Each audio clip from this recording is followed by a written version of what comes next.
Et donc pour finir, on va voir comment enregistrer notre document. Donc là, j'ai créé un document, je ne lui ai pas donné de titre, donc il vient avec le titre par défaut qui est sans titre. Et donc pour enregistrer mon document, j'ai plusieurs façons de faire. Donc la première, c'est d'aller dans Fichier et de cliquer sur Enregistrer sous. La deuxième, c'est d'utiliser le raccourci clavier qui est CTRL-SHIFT-S. Donc moi, je vais juste cliquer sur Enregistrer sous et ça va m'ouvrir cette fenêtre qui va me permettre de définir un nom et un type de fichier. Donc là, vous voyez que par défaut, le nom du fichier, c'est le nom du document. Donc si j'avais mis un nom différent pour mon document, ce serait ce nom-là qui serait inscrit ici. Et ensuite, le type de document. Donc je peux choisir d'enregistrer un fichier Photoshop qui va me permettre de le rouvrir par après dans Photoshop avec tous les calques et toutes les options que j'ai définies dans Photoshop. Et on a plein d'autres formats que je ne vais pas tous détailler pour le moment, mais sur lesquels on pourra revenir par la suite. Donc là, par exemple, si j'enregistre mon document sous le format JPEG, je vais pouvoir créer un nouveau document que je vais appeler par exemple tutoriel.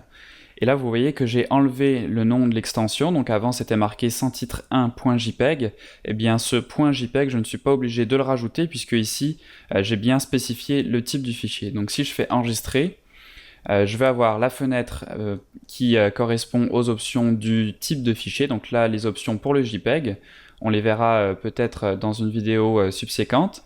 Donc là je vais juste cliquer sur OK.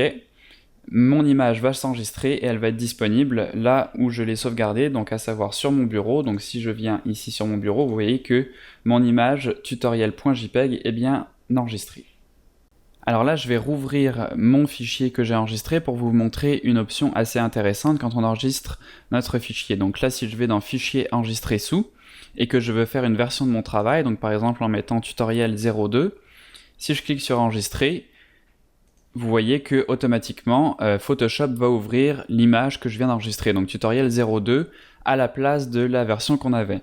Mais qu'est-ce qui se passe si je veux garder toujours la même version, donc la version tutoriel, tout en créant des versions? Donc là, je vais revenir ici sur mon bureau, je vais supprimer cette version, je vais rouvrir tutoriel, et maintenant, quand je vais aller dans Fichier enregistrer, je vais cliquer sur En tant que copie. Et donc là, par défaut, vous voyez que ça m'ajoute le mot copie après le nom de mon fichier. Donc moi, je vais remplacer ça par 02. Et en cliquant sur cette case et en faisant enregistrer, vous voyez que le nom de mon fichier n'est pas tutoriel 02, mais bien encore tutoriel. Donc là, ce que ça va faire, c'est que ça a tout de même créé une nouvelle version de mon fichier qui s'appelle tutoriel 02, mais moi, dans Photoshop, je suis toujours sur cette version-là, qui est tutoriel.jpg.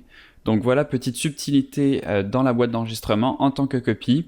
Donc une option qui vous permet de facilement faire des versions de votre travail tout en restant dans la version actuelle sur laquelle vous travaillez.